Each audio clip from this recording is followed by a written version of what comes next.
I'd like to call to order the classification subcommittee meeting of the HR board. Present are Diane Doyle, John Ferrara, Anthony Antico, Lynn Peabody, and joining us is Haley Hart, our library director. We're going to be looking at a position that she has before us today, and just, I guess, what we typically do, just to give you some background, we look at a series of factors, which I've given you a copy, and we sort of walk you through those, coming up with a rating, and then we determine how it sits within the classification schedule. We'll guide you through that, and we'll look to you to maybe answer some questions along the way. And so I guess what we probably do is maybe would be helpful if you just started with sort of kind of what's happened with the library and the positions shifting. I've sort of explained that, but maybe just explain to us how things have shifted upwards and what you're looking to do with this position. Yeah, absolutely. So we've had a ton of changes at the library. We lost our assistant director who left for maternity leave and didn't return. And in looking for a new assistant director, we looked internally, and our head of circulation was interested and has been really great so far. We moved her up and she's doing wonderful. And then our head of circ position was open, and we had one of our other staff members who was full-time wanted to take over that, and she was more than qualified and is incredible. And then we had our other full-time position, our information assistant. Her previous position got taken by one of our part-timers, who is also doing incredible. And so now we were down to our 2 part-time positions. So we've had a lot of shifting around. We've been pretty much short-staffed since, I want to say, about April. We've been at least down 1 position at all times, sometimes more than that. So we're getting back to our current full.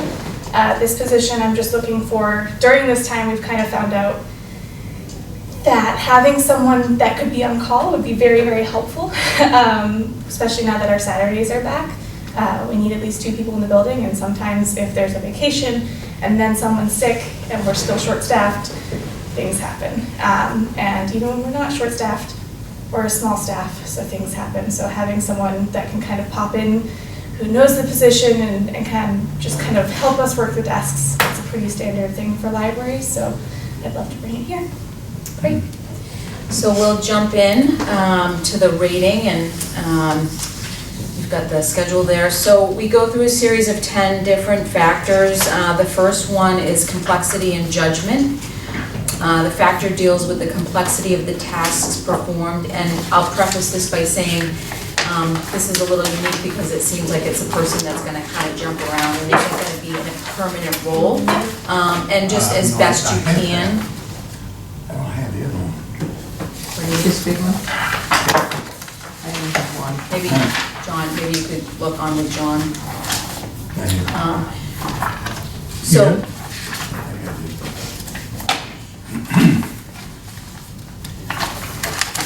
Front page, you have the new reseal on it. What Diane suggested, we'll get this together. Okay. So, a little bit different because it's not a specific role that will be the same all the time, but basically, as best we can, just kind of determine what complexity, task to perform, judgment necessary to make decisions and problem solving within the position, how complex is the role and the responsibility for it. The factor considers the variety and intricacy of the activities performed and procedures and methods utilized. Also considered is the analytical thought required to make decisions, if decisions need to be made, what needs to be done, and how it is to be done. So anywhere from a 1 to a 6. So I'll kind of jump in. 1 is work consists of a few simple tasks performed on a repetitive basis. Decisions are rarely required and are limited to just tasks performed. 2 would be routine complexity. Consists of a wide variety of tasks performed within standard procedures. Occasional exceptions are encountered. Makes decisions regarding the setup, sequencing, and priority of their tasks for the day. Makes recommendations are made that affect tasks or could change outcomes. 3 would be somewhat complex. They're assigned projects, require some analysis and planning. Exceptions are analyzed and resolved by changes to standard procedures. Decisions involve identification or alternatives to improve processes and procedures and techniques.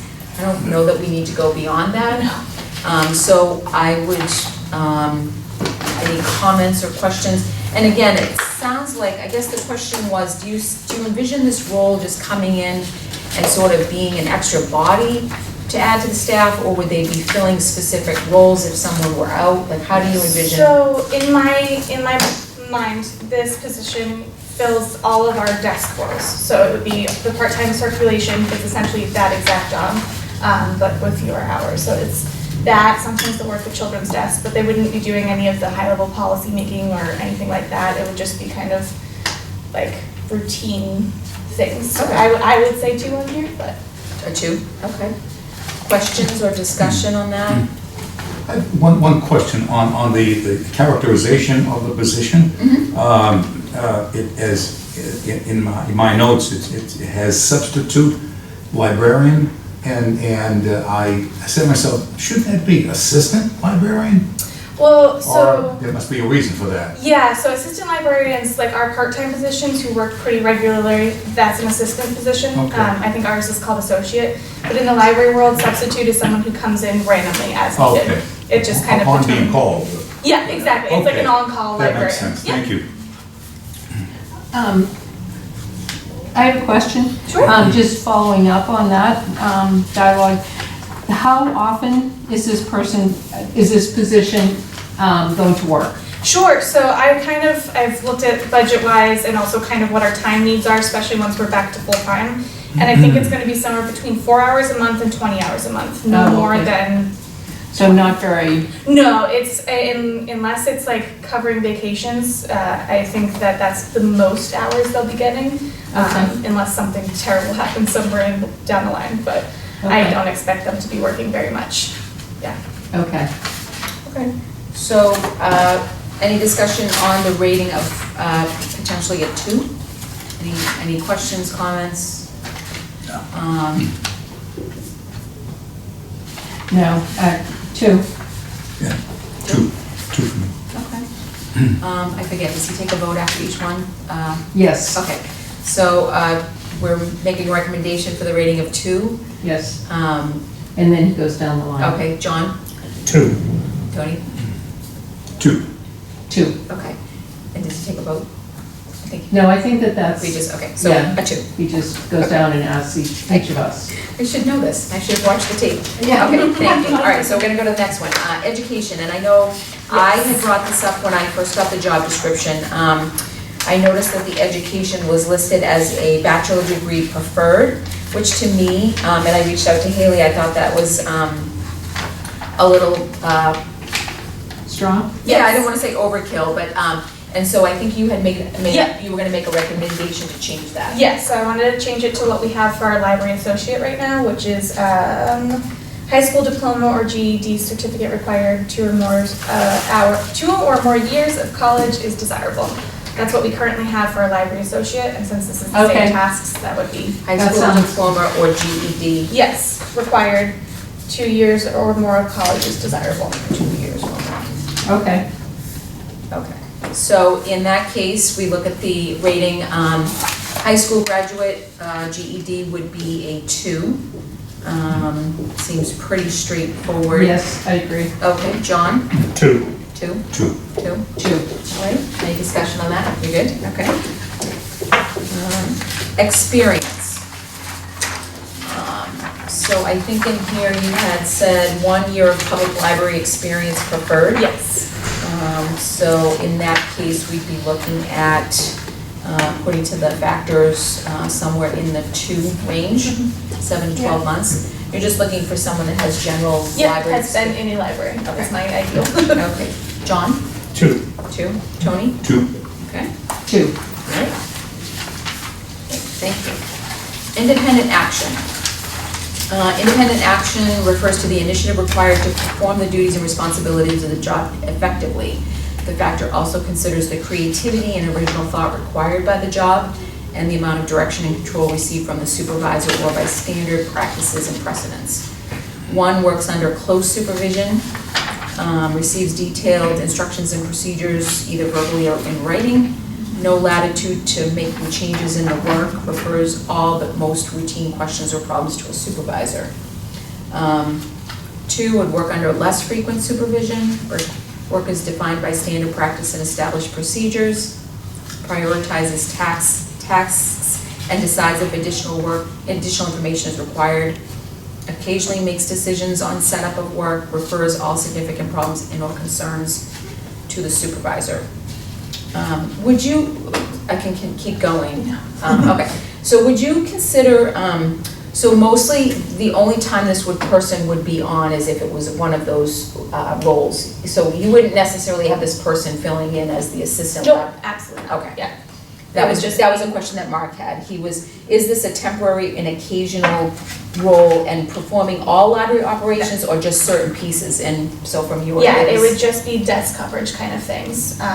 It would not take over assistant director, it wouldn't take over head of circulation. It would just be any of our part-time or our info assistant. Okay. Pretty much the skill sets surrounding her or him, you've been able to fulfill all your positions internally from within. So yeah, So she's going to be surrounded by a bunch of master sergeants. Yeah, that's the hope. Yeah, Yeah. we've got 2 part-time positions that are going to be new. Okay. But other than that, everyone else has been there, so So they will she's- have plenty of help.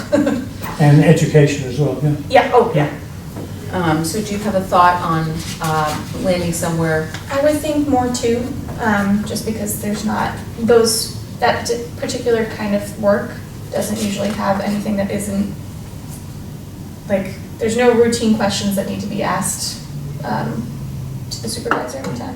Okay. So I feel it's more of a 2. Okay. Any discussion? No. John? None?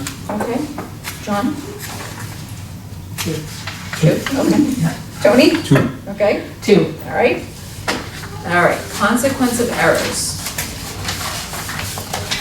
The factor assesses the likelihood and the probable effect of any errors on the job and considers who is affected in the town or the department, the extent of losses to which the town could result from inappropriate decisions or judgments, a normal rather than an extreme error, however, the possibility of serious consequences, and so forth. So 1 would be errors are readily detected, costs and impact are minimal, errors are easily corrected and may cause loss of credibility to the individual. 2 would be errors are probably detected by others within the work area, may result in brief delays in services or completion of tasks. Costs may be somewhat noticeable as materials are replaced or equipment may be out of service for a brief period. Slight loss of credibility to the unit or the department. Do you think I need to go any No. further than that? Honestly, in my opinion, it would be more of a 1. Yeah. Because anytime something goes wrong at the circ desk, anything that happens is just that person doesn't get as much love from our patrons as the others. Any questions, discussion? No, I agree. That's John? 1. Yeah. Tony? 1. Okay. 1. All right. Next, contacts. Contacts refer to the relative importance to the organization of the working relationships required of the position. And again, it's we try to apply these to the roles, and this is a little bit different because it's a temporary role, but the contacts can be internal or external to the organization, may take a variety of forms, talking face-to-face, on the phone, public appearance. This factor also assesses who the contacts are, the purpose of the contacts, and the importance to the town. Contacts could include but are not limited to residents, elected officials, members of town boards, appointees, co-workers, etc. Interaction may cover a variety of purposes and complexity, advising, coaching, disciplinary, etc. Common courtesy is expected at all levels. Going on to the factors, 1 would be routine within the immediate area. Basic information is given and received, no significant contacts beyond the immediate associates.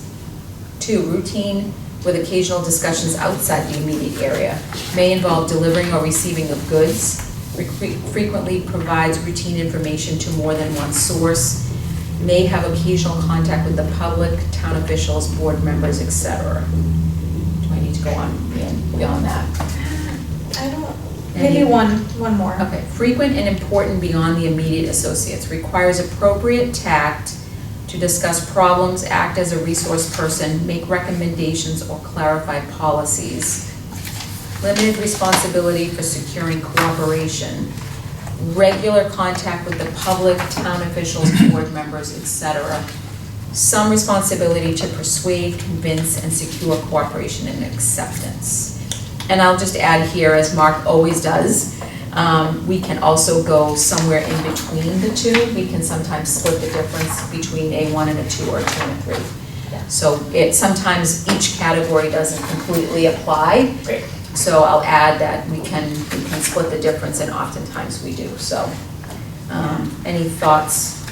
I think it's somewhere between a 2 and 3. There's a lot of it's constant contact with public, which is more of that 3, but there's not much beside that. Okay.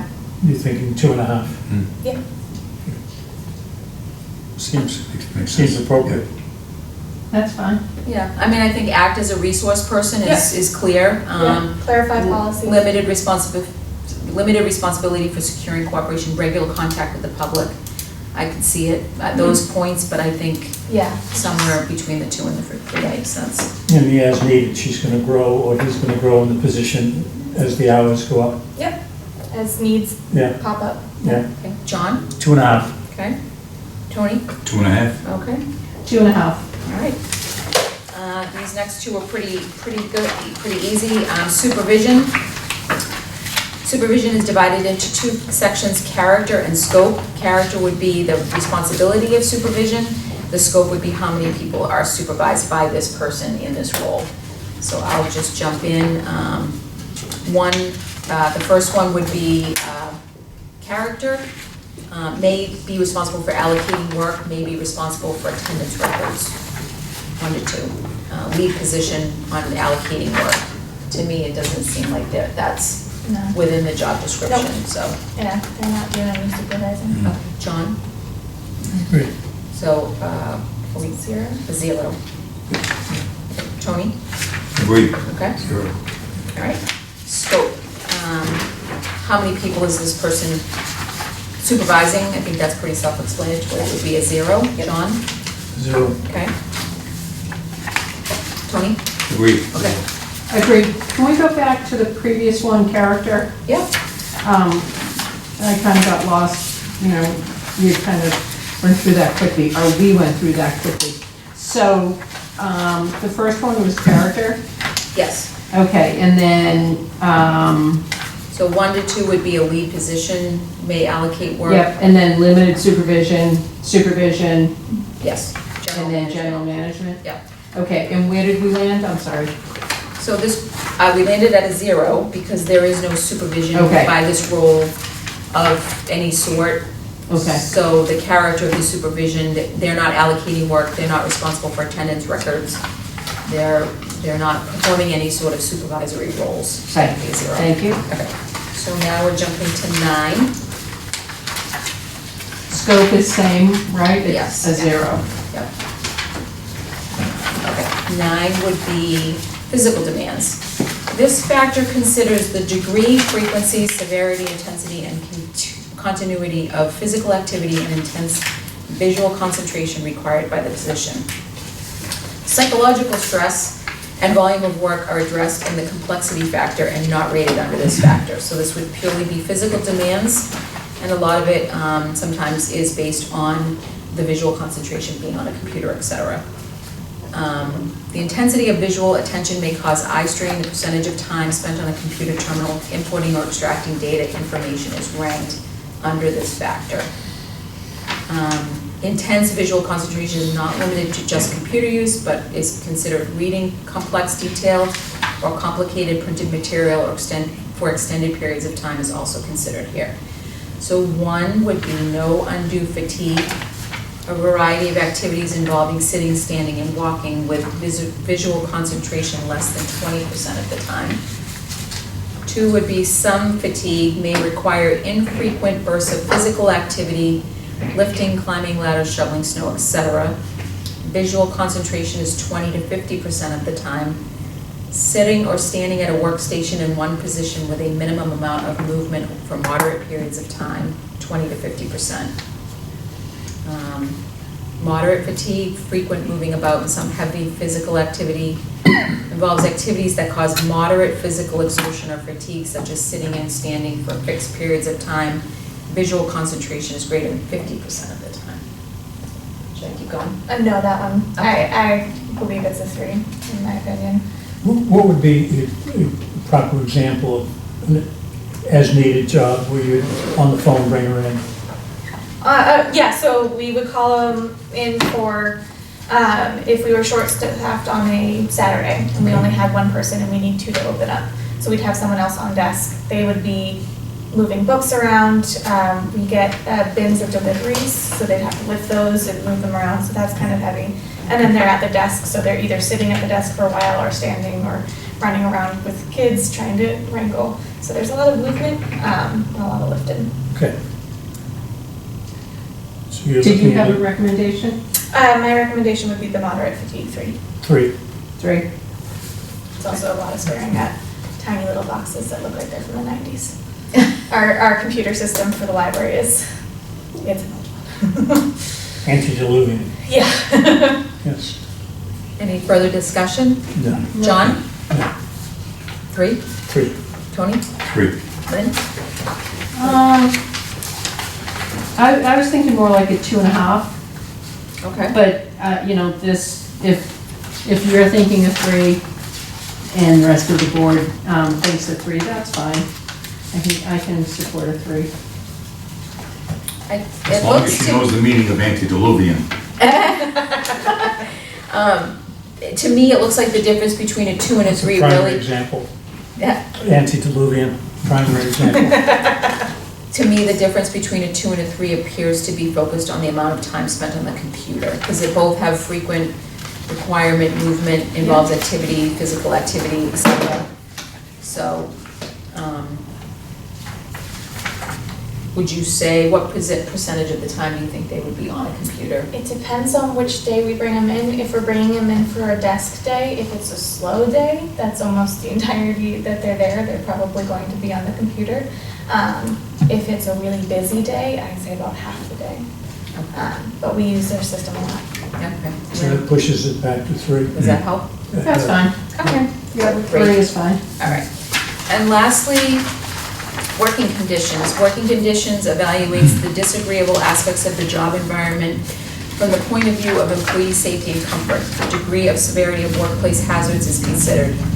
In evaluating health hazards, we may assume that all reasonable and legal occupational health and safety practices are in place and are adhered to. So number 1 would be standard office environment. 2 would be generally agreeable. Some disadvantages: environment may be noisier or dirtier than normal. Bothersome odors may be present. Potential accidents and illnesses are limited to minor injuries, bruises, abrasions, minor cuts, etc., and usually do not involve lost time. May require occasional outdoor work. I think I need to go on? Okay. I would say like a 1.2, honestly. We're pretty standard, but We it either can- go like 1, 2, or 1.5. Oh, yeah, 1.5, sorry, 1.2, oh my gosh. Oof, getting really specific there. We're, yeah, somewhere in between, because we're mostly an office environment, but there are days where we get a lot of loud patrons, there are a lot of smells in the library, we have a lot of kids in the library. So it's like right on that border. So 1.5? Yeah, that's what my recommendation would be. Okay. John? 1.5. Okay. Tony? 1.5. Okay. 1.5. All right. So I'll add this up and we'll look at what the job rating is. Let's see.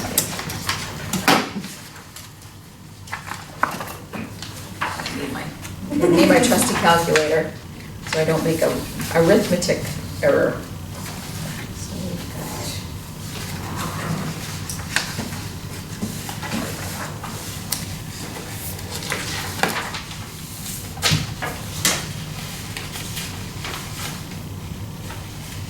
I come up with 170.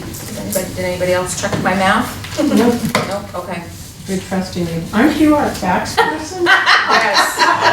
Well, you know, I'm on the spot here. 169, So you want your HR folks to One double check. check? 160, Good point. Good point. 170. She is the worthy keeper of the Now extra. you've got me, I'm doing this on the spot. 120, 130. I can guarantee your math will be better than mine.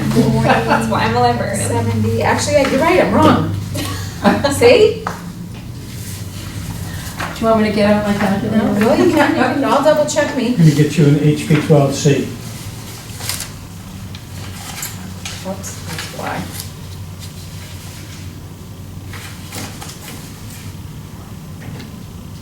Yeah, that's 180, and, all right. So a 180 and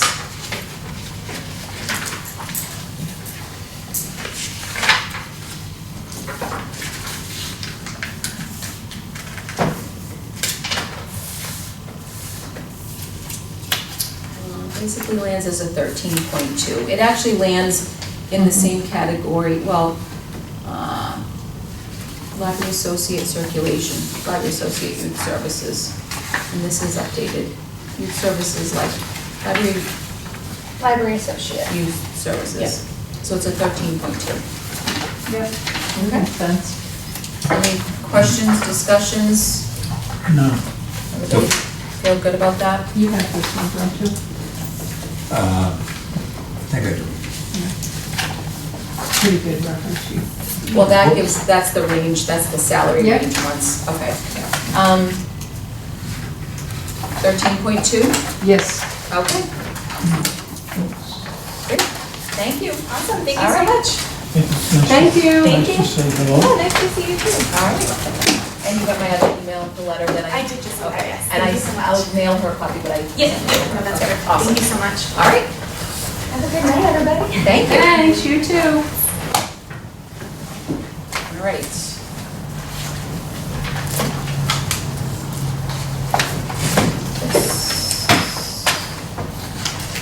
So I will change the job description. There was a typo in the title, substitute with an extra T. And I will change the bachelor, the education requirement Yep. and get that done. So that will be an amended job description and I'll update the schedules and so forth on that. Okay, so are we advertising for this She will post the position. once it's been through our Yeah. process? So she just, yes, she'll have the job description, she'll do a posting, she'll go out for the posting, and then hopefully, it's probably gonna be somebody that's worked in a library that's just looking for part-time work. Yep. But we'll get this done, she'll post it now that she knows what the salary range is. Yep, And then she okay, can advertise for it. okay, great. Do we put the salary ranges on the postings? You asked that once before, and sometimes we do and sometimes we don't. There's no standard, we don't. Okay, I think in this case, they put the hourly rate. I think sometimes when it's a salary position, it's discussed okay, as part of the interview process, whatever, but when it's a hourly position, something like this, she's stated the hourly rate in other job postings that she's done. thank you. Okay. Welcome, Cindy. Thank you.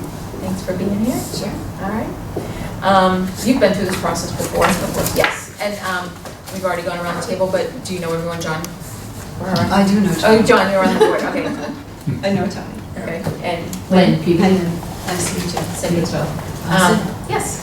So, thank you for being here. We have the job description.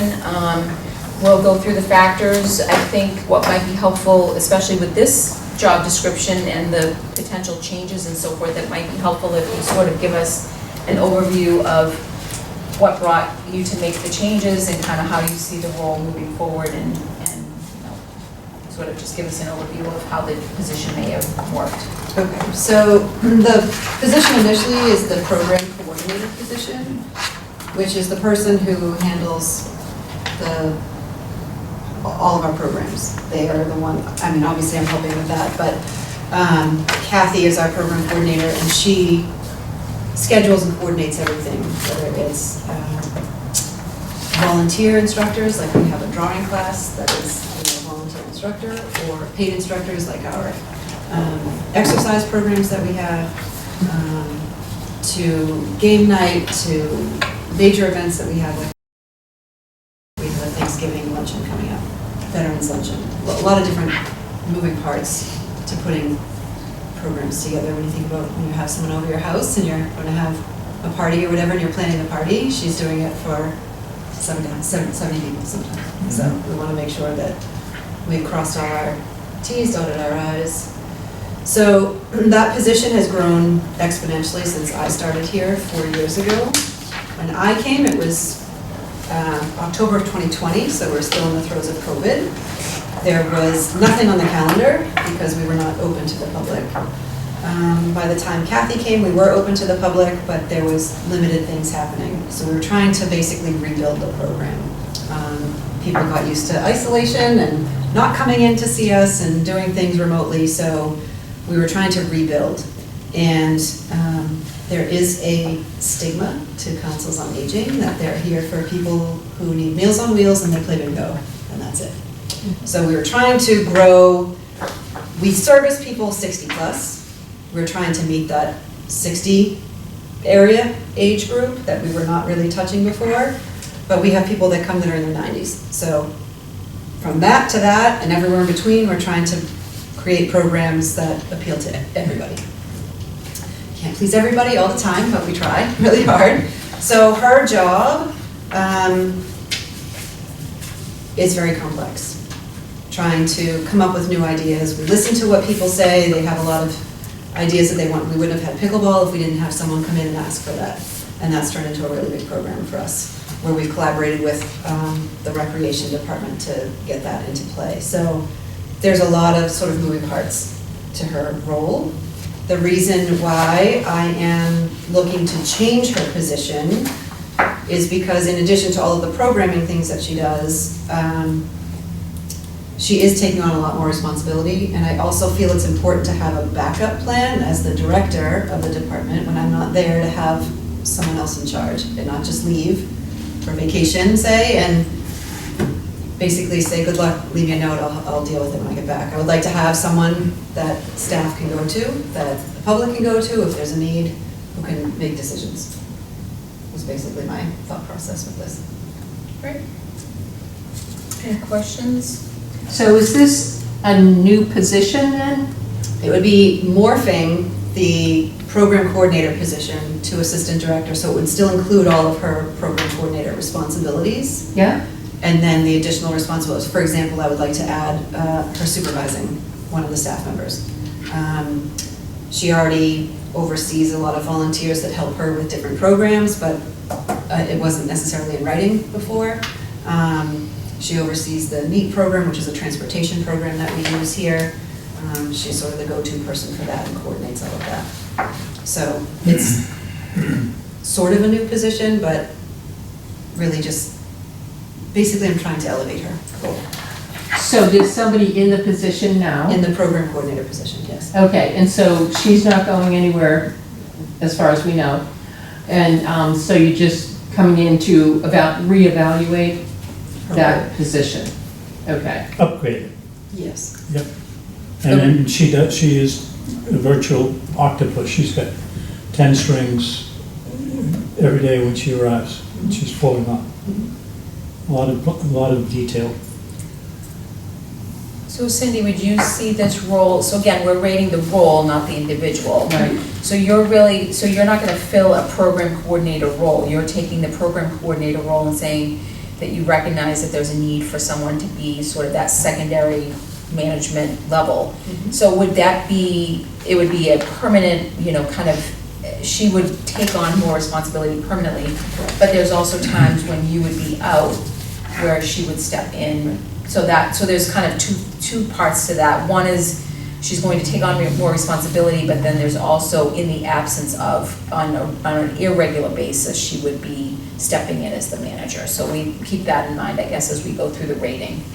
Does that make sense? Yep, does she already step in when you're not there? So, sort of de facto, I'll say to people, if you have any questions, people can call me anytime, it's not like I'm out of the country, but, so, I never, I always am available, But. But you need a work-life balance. Yeah, true. But it would be nice to not have to rush to get my timesheets done before I leave for vacation, to be able to train her how to do that, to be able to submit bills when I'm not there. You know, Yeah. things like that that are waiting until I get back Yep, to get done, and that means another department is waiting on me, you know, to get sort of things done, and I'd rather have it done on a timely basis. Yeah. so that position, sorry, John, No, that that's it. position does not do time cards, doesn't do, Bill warrants.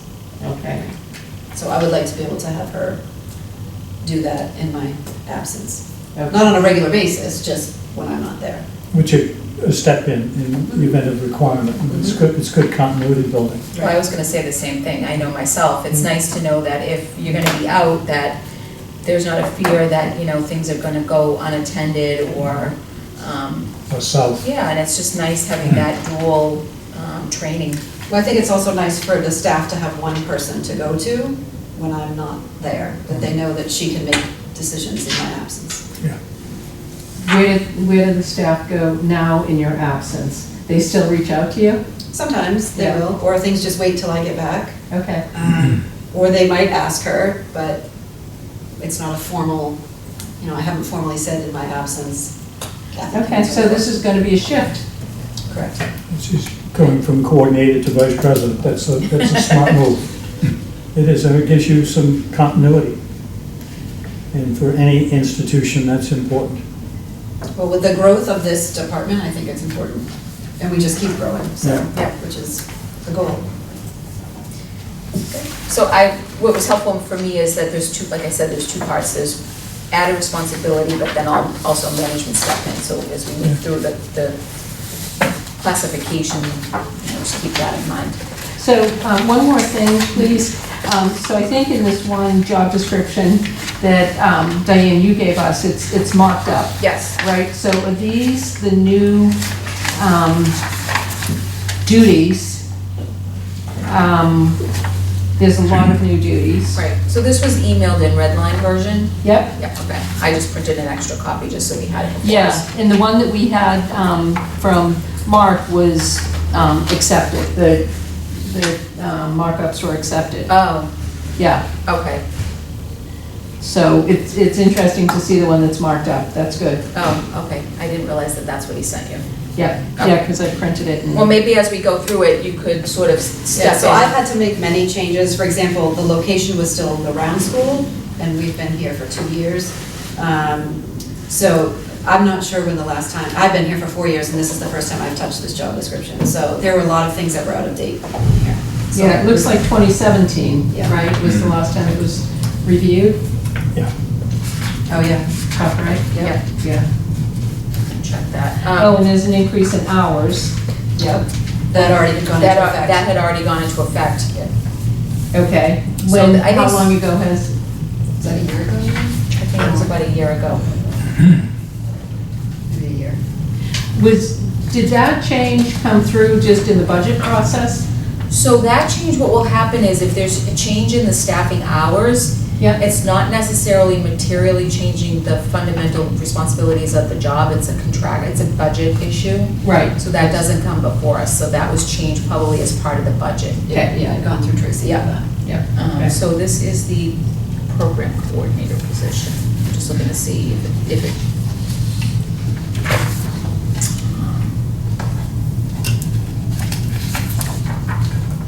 Yeah, so it looks like 2017, date of 2017.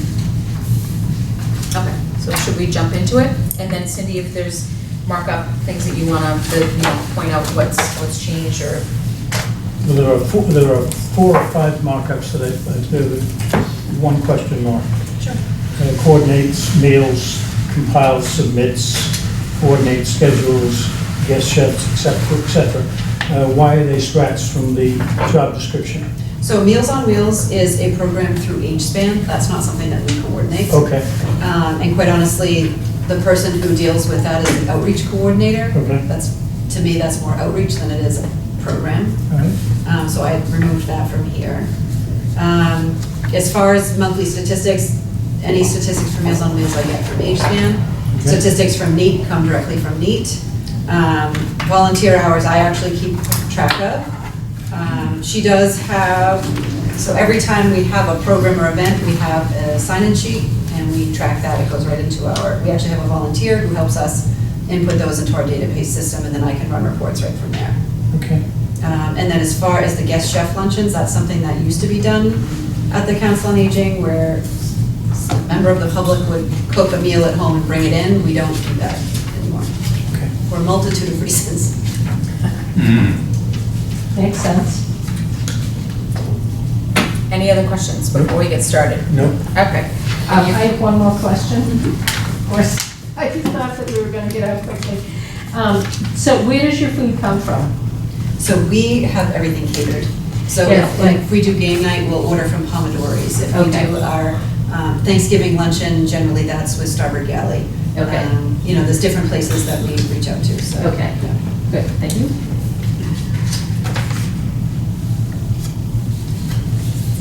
I'll go nice and slow. Okay. So we have the factors, we'll go through them. As I said before, it's generally, this is kind of, we try to pick the rating that sort of generalizes the day-to-day types of things. The outliers necessarily, we understand that there are things that this role may do once a year or so forth. We try not to factor those in. As I said previously, we can split a factor if we need to, between certain ratings, if a little bit of one and a little bit of another, we're happy to do that. All right, so the first factor is complexity. This factor deals with the complexity of the task performed, judgment necessary to make decisions and problem solving required by the position.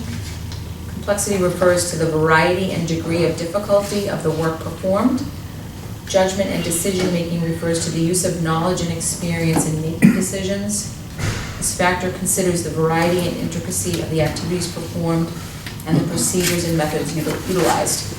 Also considered is the level of analytical thought required to make decisions, what needs to be done and how it is to be done. Ranking levels increase with the variety of activities, the difficulty of the problems faced, and decisions dealt with.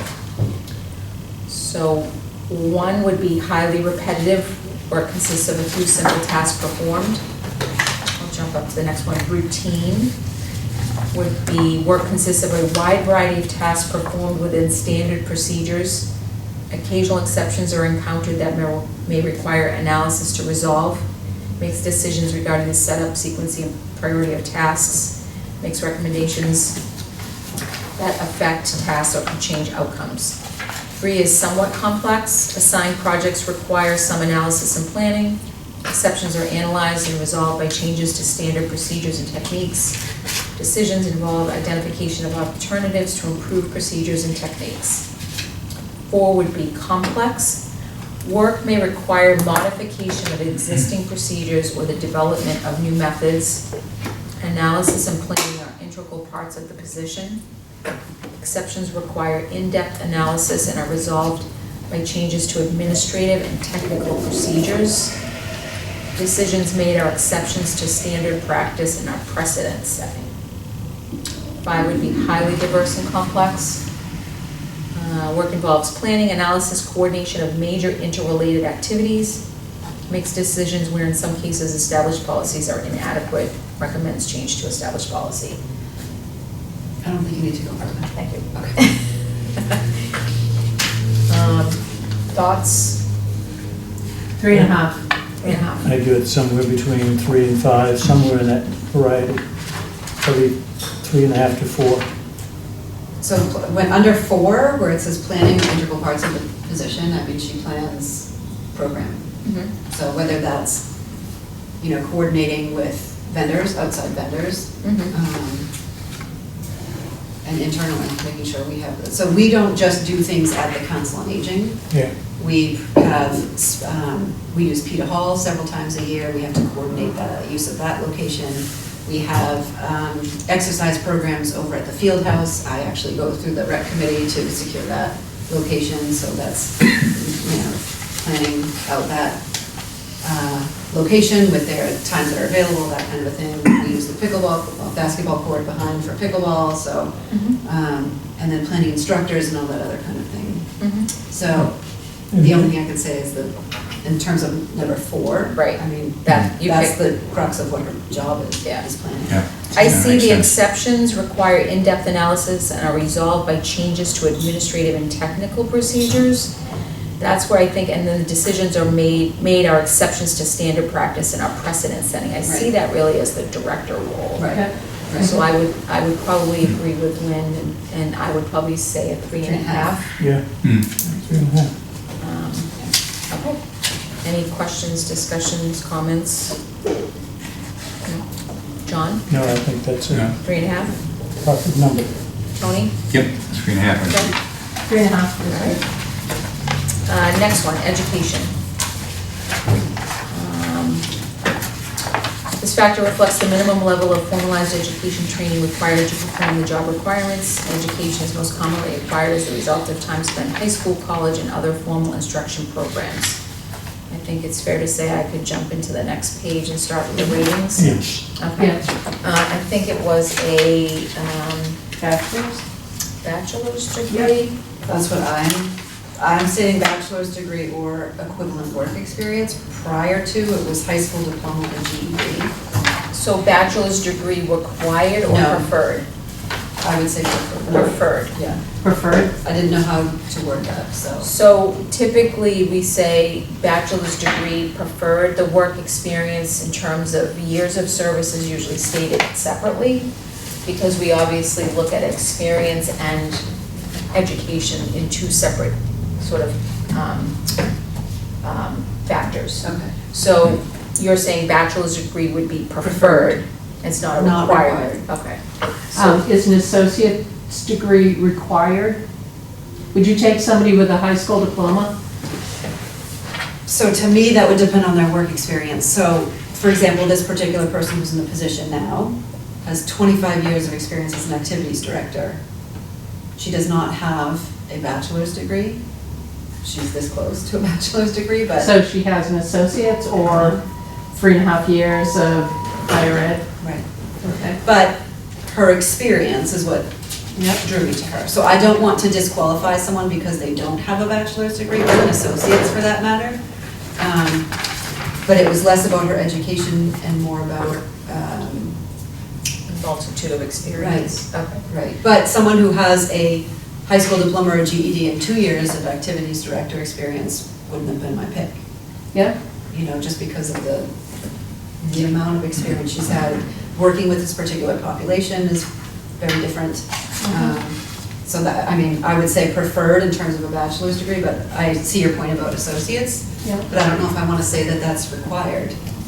Because I don't want to discount, in the future, I wouldn't want to discount someone Mhm. because they don't have that. And we That's a tricky one. We oftentimes have It that is though, tricky. where we have preferred with experience and looking at the whole candidate as opposed to pigeonholing, they don't have X. I mean, that does come up quite frequently, where you look at someone who has great experience, but 20 years ago necessarily didn't complete the degree, but has great work experience, so. The 3.5 would alleviate your concern about associate degree. 3.5. Right, this person, the incumbent does not have an associate's degree. Correct. But that's why I suggest Yeah. 3.5 to avoid that encumbrance. I on like your- that one, John. So, okay, so one is high school, one is junior high, up to 11th grade, 2 would be a high school, 3 would be formal training beyond high school diploma is required, 4 is a completion of a 2-year post-secondary college. So you're saying that you would vote for a 3.5? Just because of Cindy's concern about, negating a quality candidate who does not have an associate's degree, that breaks through that problem and alleviates it. Okay, and you're not requiring a 2-year post-secondary associates. So we're gonna change the job description to read bachelor's degree preferred, and we're going to recommend a 3.5. Sounds like a quality compromise. So John, 3.5? Yes. Okay. Tony? Agreed, Okay. 3.5. Lynn? 3.5. So that brings us to the next category of experience, which we sort of continues the conversation. The factor considers the time required to develop the necessary skills and expertise to perform the job duties and responsibilities. And here we don't really have a number of years of experience, so what would you say would be your minimum requirement for sort of the experience that you'd like to see? So it doesn't fit into these, I'm thinking 5 to 7, like it's sort of in between that. Well, I'm just saying, on the job description, you don't have like a year's, so what would you, so if someone were to come to you and they had either a bachelor's degree or not a bachelor's degree, what would you say your minimum work experience that you'd like to see someone have? 2 years, 5 years? I'd say 5 years. 5 years? I mean, it could be, Combination. yeah. It's just that when I look back at myself, right, 2 years working with this population, I mean, I started working this population when I was in high school, so same with this particular person who has the role. So her number of years of experience is way more than maybe someone else who would apply. Right, but again, we're not rating I know. her, we're looking, so if she were to step aside or she were to leave and you were to fill this position, what would you be looking for in a resume between the education and the experience? You're saying bachelor's degree is preferred but not necessarily required, Yeah. and you would like to see someone with a minimum of, how many years? I think 5 years. 5 years experience? Trying to, see what I'm trying to, Yeah. because we need to put that in there. How many employees are in, work for the Council of Aging? There's 5 of us. How many? 5. And how many volunteers? A million? There's a good amount, yeah. Okay, so it's 5 actual paid Employees. employees. How many FTEs are they out there? Like, are they all full-time or? No. So 3 of us that work in the office are all 35 hours a week. Right. We have a van driver who's up to 15 hours a week. He's not 15 hours every week. It depends on what the need is. And then I have a Meals on Wheels driver, who I believe is 12 hours a week. Okay. And while she's funded under the Council on Aging, she is a Council on Aging employee paid by the town, she's funded through, She's technically a volunteer for Age Span. okay. She's technically, A volunteer through Age Span. oh, okay. So like some councils on aging don't pay their Meals on Wheels driver. Mm-hmm. And then they're stuck hoping people volunteer and get meals out to people. So this position is a paid position through The town, the town? yeah, Okay. yeah. So I think So our the one FT, that you were saying was grant funded? that's the Meals on Okay, Wheels all right, okay. driver. So I can't remember exactly what the FTE is, I calculate those every year. Yeah, so it's 3 plus, employees. 3 plus, Okay. plus Oh, the yeah, van driver. 3 employees and then 2 part-timers. Right. So I'd have to look at what their total Yeah. hours are, divide them by the full-time equivalent and come up with Sure. the FTE. So I think it's probably somewhere in the 3.1, 3.2. Okay. Depends on how many hours the van driver is driving. And that's not consistent. Okay. So it's probably like a 3.2 FTE, Okay, yeah. FTE being full-time, okay. So do we want to amend the job description to say bachelor's degree preferred with a minimum of 5 years experience? No. So I'm just thinking of the activities folks that I've worked with, and, you have some rock stars that just, know how to do this kind of thing. And I think if we limit it to 5-year required experience, it might limit our pool. I don't know, what about 3 years or something? I don't know, I'm just kind of talking. Well, I think those rock stars probably did something previous that. Would qualify for Right. for experience. For their this experience. Right, so it's not necessarily just planning activities, right? It's, can you speak to people? Yeah, Do you have empathy? Can you relate to this particular population? Can you work with both of them as well as adult children? Can you speak to vendors on the phone? So that's not dealing with the elderly. You have to be, do you have computer skills? Can you input things into a computer system, a database? Yeah, are you a It's good more, listener? so there might be some great work experience in an office where you have the ability to, I know a lot of people that can't pick up a phone and know what to say, But you also stay with senior population, so having experience with that sort of population of folks. is key, Right. but, I'm not, me particularly, this could be different for another director come down the road. I mean, looking at someone who hasn't even worked with the seniors doesn't seem like a wise move to hire someone who's never even interacted with, you know, if you've been a preschool teacher your whole life, and now you want to work with seniors, it's a different ball of wax. Yeah. Yeah. So that's why I put with the senior Right. population. I think I'm getting too far into the weeds. Do you think, would it be best to do 3 to 5 years? If you think 5 is good, is reasonable, I'm fine with that. What are we thinking, 5 to 7 or just 5 years? Or You could do- I'm happy to compromise and do 3 to 5. 3 to 5 is Yeah, just fine. and instead of 3 years work, just 3 to 5 years work. Okay, so bachelor's degree preferred, 3 to 5 years of experience You say minimum 3 to 5 years? minimum. And again, it's just a guide. Yep. Minimum 3 to 5 years experience working with the senior population. I mean, if a rock star shows up with 2.5 years of experience, I'm not going to disqualify. you're not going to disqualify them, yeah. No. Okay, so we're looking at 3 to 5 years of experience, so if we look at the chart, we're somewhere between 3 and a 4. So, 3.5 again? 3.5. 3.5? Yep. Okay. All right. John, Tony, 3.5. 3.5. What did we land on for education? 3.5. Okay, that's what I thought.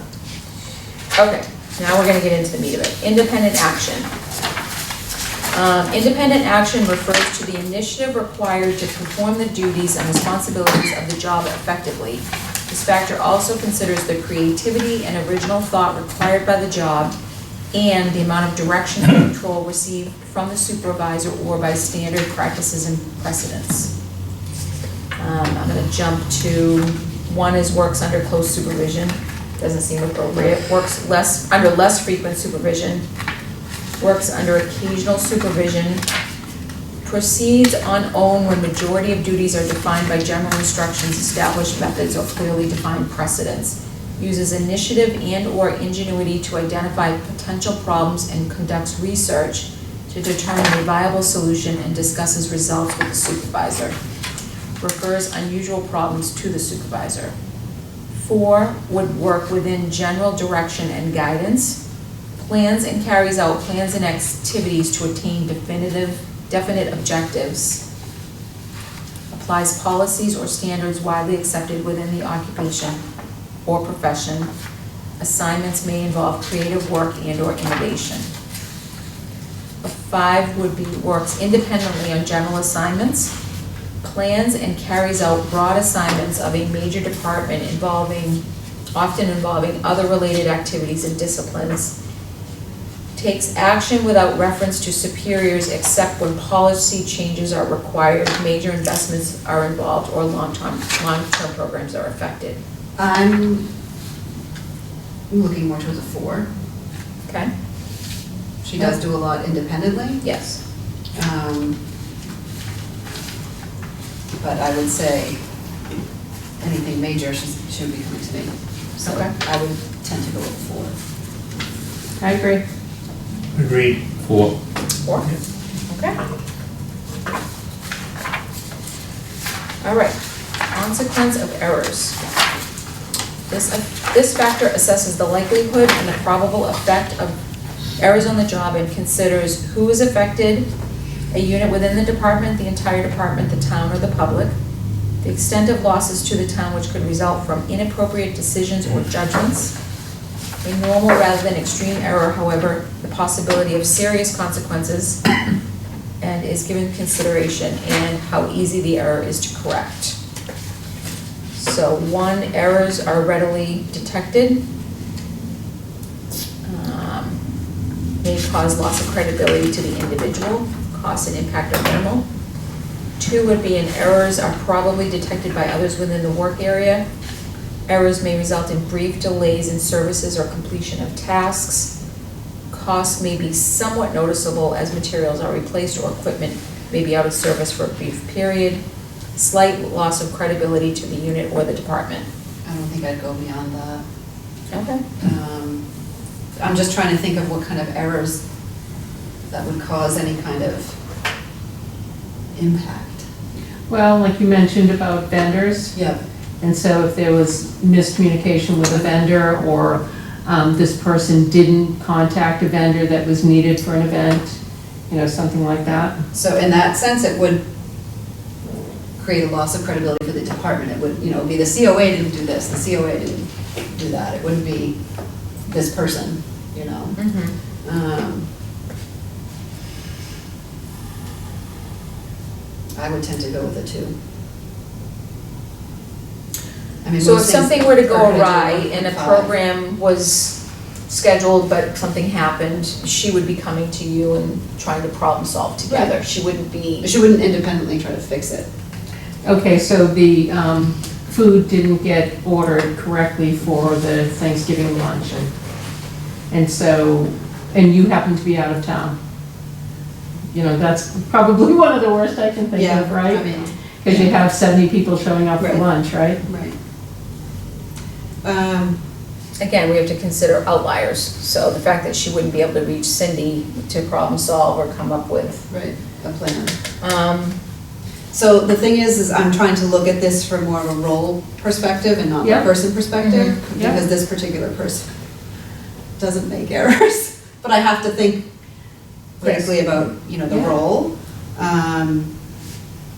Maybe 1.5, could we compromise with that? It's kind of a little bit in the middle. I mean, there's really not, it's the council on aging, it's not like the fire department if there's an error, So it's hard, I'll look and see what it was rated previously, just to see what the Yeah. program position was rated previously. Sometimes we do that just to look back, so.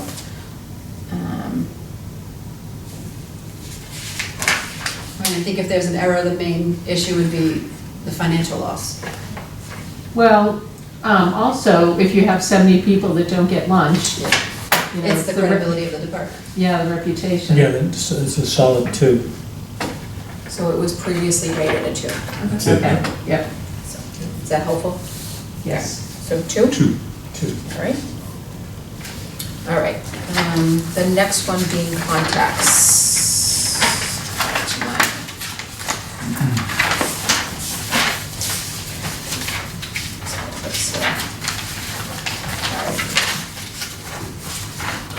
Contacts refer to the relative importance to the organization of the working relationships required of the position.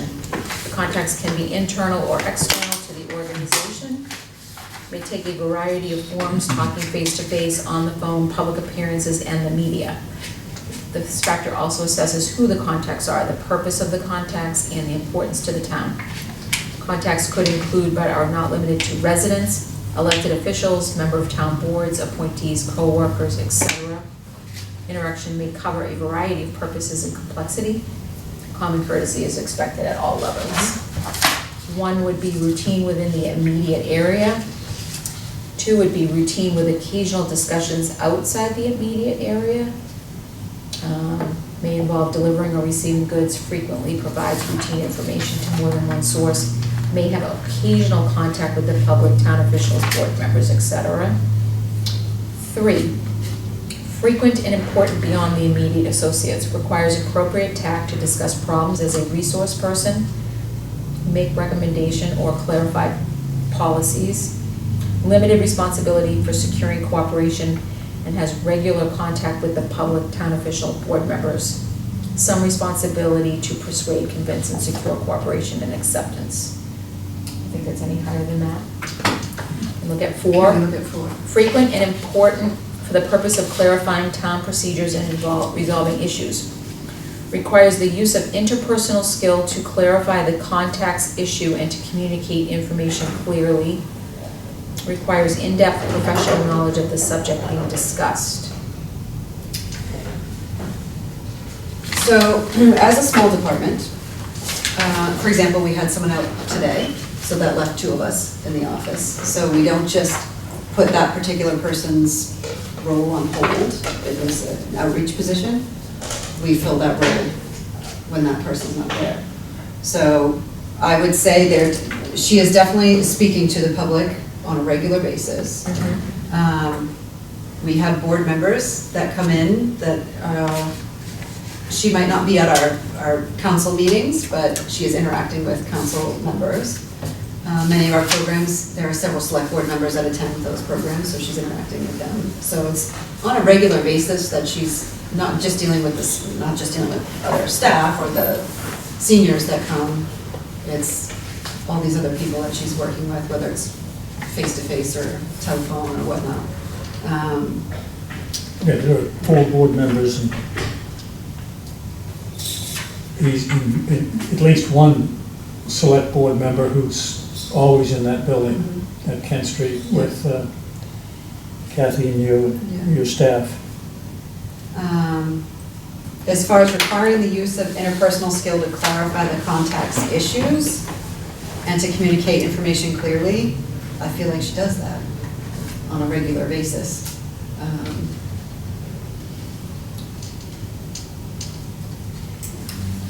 You're comfortable with the 4? I'm comfortable with the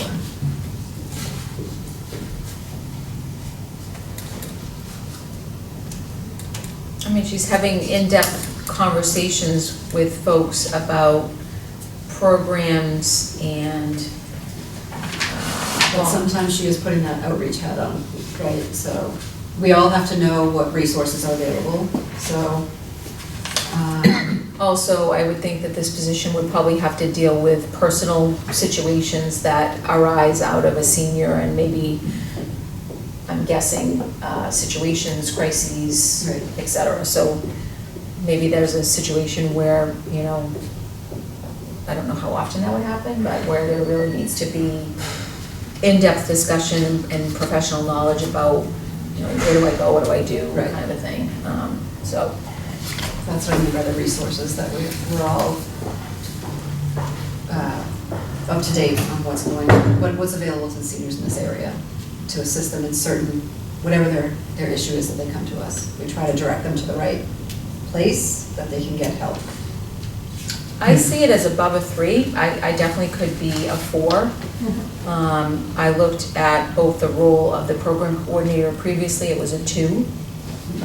And I looked at the director role and it looks like it was a 5.5. So a 4 to me seems like it would be an appropriate It does. factor, a rating given, you know, in-depth professional knowledge. It sounds like this person serves as a resource where people are coming to that role Yeah.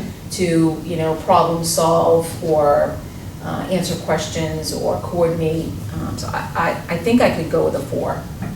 And now you're adding the VSO responsibilities, the social hours, Yeah. the conferences. Okay, I think the 4 is appropriate. 4, Tony? 4's good. Okay. 4 is fine with me. All right, so supervision, both character and scope. Character are what are the supervisory responsibilities, and scope will be how many employees are they supervising. The character of supervision considers the degree and nature of a position's supervisory responsibilities. If no supervisory activities are required, then no points are awarded for character. Would this person be overseeing the van driver position. van driver, and what about the, Meals on Wheels? Nope, so that's under me. and what was the other role? Volunteers, The outreach? outreach coordinator? No. I wouldn't have those. Okay, so you would. Only in my absence Only would she in- be, Okay. you know, So really, you would see this but person. on a daily basis, she would be supervising the van driver. The van driver, okay. So a 1 would be a lead position, may allocate work, may be responsible for attendance records. That's a 1 to a 2. A 3 would be, does not have full supervisory responsibility for the unit, assigns and monitors the work of co-workers, may be involved in recruitment, may train and coach staff. So it's somewhere in a 1 to 2 is what you would, Well, I would be, so in terms of assigning the work of coworkers, technically the van driver is a coworker, yes? How are we clarifying that? Because I would want her to be coaching this particular role if there's a need for it. coaching the van driver position? So, for example, interacting with seniors. Overseeing what his or her responsibility would be, Right. yeah. Educating them. So 3 is limited supervision, does not have full supervisory responsibility for a unit on a regular basis, but would step into that role in your In my absence. absence. Assigns and monitors the work of coworkers, may be involved in the recruitment process, which to me doesn't sound like that would be something she would do on a regular basis, may train and coach staff, and you're saying would be doing that for a staff member of 1. Mhm. So you're saying it's between a 1 and a 2 and a 3. Mhm.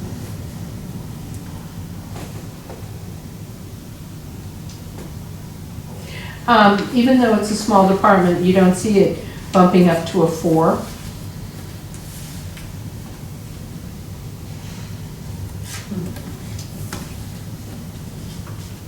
You know, if this, so if this So where this- position supervises one person in a position, you know, supervises positions performing related work, responsibilities include, you know, so if you need to replace that position, She would be involved in that. recruitment, training, coaching, prioritizing work, allocating work, you know, performance appraisals.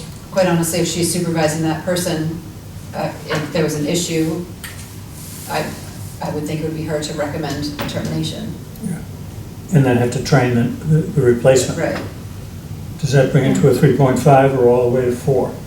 I'd say 3.5. Would agree with that. Yeah, I don't see it rising to a 4. No. No, 3.5. especially when it's one person. Right, You know, if it was a team of 10, It's you know, different, yeah. I mean, I think it would be a little bit more rigorous work. Right. Diane, you're, yeah, I mean, I see the 0.5, I mean,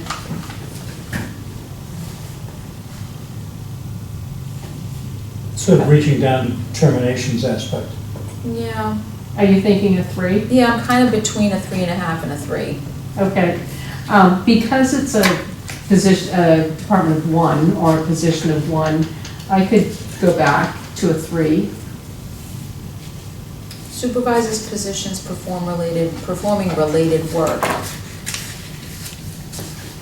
So who would be the ultimate decision maker for, If this person was going to be, this role is going to be terminated, ultimately it would be me, but and to replace the position, ultimately it would be you to say yay or nay for a new hire? Right. Okay, I'd say 3. I'm leaning more towards a 3, but I'm good with that. that's Yeah. me. Sorry? I'm leaning towards a 3. Yep. I think there's enough in 3 that covers sort of what we're talking about with this, with the supervision of 1. Yep. And I really think that the role of, you know, terminations, replacement, recruitment, training, et cetera, lies with the department head. I think I only went with it because this is recommending, it doesn't say decision, you know, it just says recommending. That's why I was thinking, But you would be recommending the termination to, the town administrator. right, Gotcha. so I would go with a 3. Okay, I can support that. John, 3. Tony? I could have gone with 3.5, but I'll stick with 3. 3 is fine. Okay. And again, we can come back if this, at the end of the day, comes down to a certain rating and it's close, we can also, if it's within, if it's clearly defined where it sits, and we, you know, we can always come back to it if there's a close call. All right, scope. This Looks fact- like it's a 1. Okay, 1? What is this, the number of positions? Yes. Yes. That's an easy one, okay. Moving on. Physical demands. Factor considers the degree, frequency, severity, intensity, and continuity of the physical activity and intense visual concentration required by the position. Psychological stress and volume of work are addressed in the complexity factor and are not related under this factor. So physical demands. And again, it places heavy emphasis on the amount of time spent in front of a computer. 1 would be no undue fatigue, a variety of activities involving sitting, standing, and walking. Visual concentration is less than 20% of the time. Some fatigue may require infrequent bursts of physical activity, lifting, climbing ladders, shoveling, calling bingo, preparing food, serving food. Visual concentration is 20 to 50% of the time, sitting or standing at the workstation in one position with a minimum amount of movement for moderate periods of time, 20 to 50%. moderate fatigue, frequent moving about, and some heavy physical effort, lifting, pulling, pushing heavy or awkward objects, involves activities that cause moderate physical exertion or fatigue, such as sitting or standing in a fixed position for long periods of time, and concentration is greater than 50% of the time. Requires extended periods of sitting or standing. Can we keep going? 4, requires a considerable amount of physical activity with limited opportunities to rest except at scheduled No, breaks. I don't think so that far.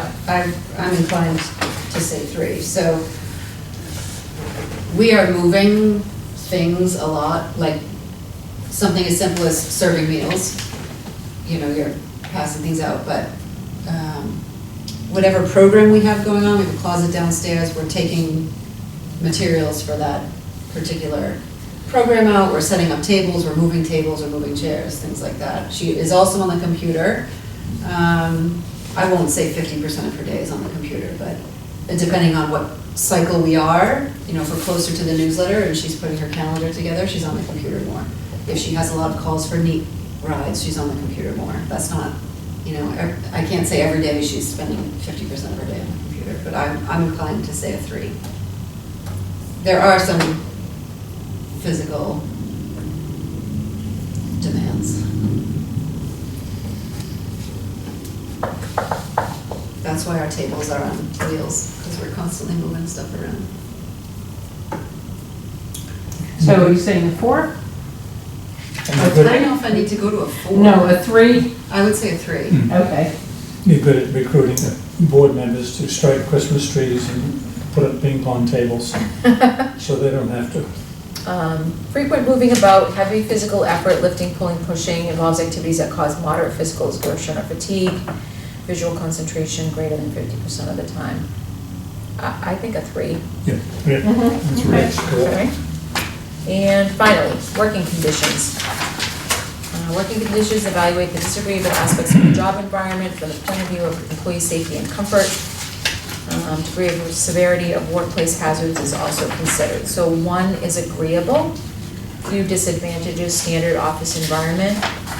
2 would be generally agreeable, some disadvantages, environment may be noisier or dirtier than normal, bothersome odors may be present, potential accidents and illnesses are limited to minor injury and usually do not involve lost time and may require occasional outdoor work.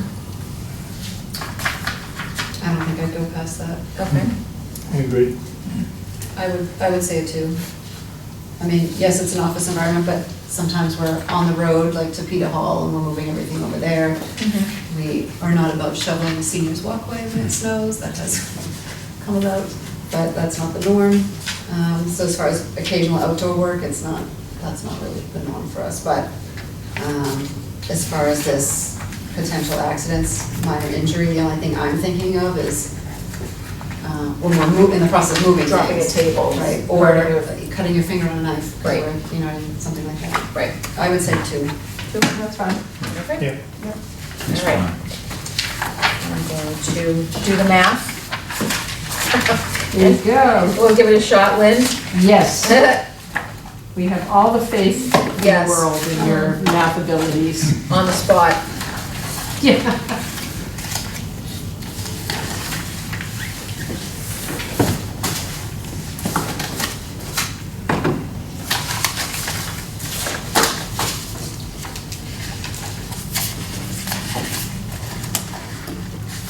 I come up with 317.5. What was it, 17.5? 317.5, which lands Oh, well within the 16 point, well, I should have said 16, and then we determine whether it's a 1, 2, or a 3. Right, And I didn't do that with the last position, but I assumed that it was, so it comes to a 16.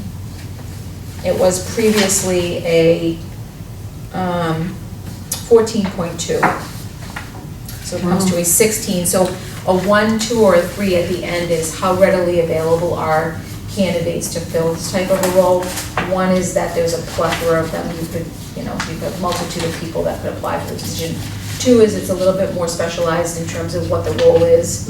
A 3 is these positions are very hard to fill, and you couldn't take someone with other experience other than municipal experience to fill the role. So we add a 1, 2, or a 3 to designate how hard it is to fill the roles. So I would say that it's probably a 16.2. Yep. It's a little, it's specialized, but it's not, you know, we see, I think. It's not impossible. It's not impossible, you know, where Yeah. you have very technical town accountant, you know, Right. required experience to have, so. Lynn? So I can support that. Looking at other positions in the 16.2. Thank you. Assistant town planner, assistant treasurer collector, library assistant director. So does it make sense I mean, to? those are all supportive assistant roles. Assistant treasurer collector would step in when I'm not there. Yeah. Assistant planner would step in when the planning director is not here. The assistant COA director would step in when, you know, so I think it seems appropriate that it would be clustered within those similar roles. Okay. So taking out the assistant treasurer collector and comparing it, does it have the same level of rigor, professional rigor that the assistant treasurer collector would have? I mean, it's hard to compare. I mean, one is very finance driven, one is very programmatic driven. I look at the library assistant director role, what I would see would be more comparable in terms of running programs, stepping in, running a department, more of a creative, programmatic type role, and I see it comparable to that. I Okay. think it's hard to compare an assistant COA director to something that's very finance driven. And that's where I'm kind of like just wanting to talk about it for a minute. But I do, You're pausing at the difference in academic rigor. but I do see the assistant library director being very, Yeah. I don't know, maybe I agree. would you agree? Yes. Yeah? I think it's apples to oranges with the treasurer collector. It's just a different skill set. Yeah. It's a different skill set, but again, the responsibility of stepping into the role if Right. if I wasn't there or you weren't there. But I do see it makes sense. Okay, I mean, you're the one that lives this every day at the I mean, I go town. down to a 15, I mean, it was not close on the margins, but, I mean, then you're back in the role of like a circulation librarian, the health inspector, if you were to go down and compare it to a 15.2, or are you looking to say it's more responsible, and would you? No. I think it falls perfectly, and that's what we like to see is, at the end of the day, when you come up with a rating and you compare it, does it make sense in the hierarchy? And I think it does. Okay, all right. Okay. All right? Thank you, Cindy. Any other questions, comments? No. So I'm updating, In which case, yes, we will accept we'll update those few amendments on yeah, job description. the education and experience. Yeah. And then, Do I send that to you? yeah, so we'll send it to me, we'll accept the changes, we'll get the job description signed off on. And if there are no other comments, questions, or I would entertain a motion to adjourn the classification meeting. I'll make the motion. Second. Thank you.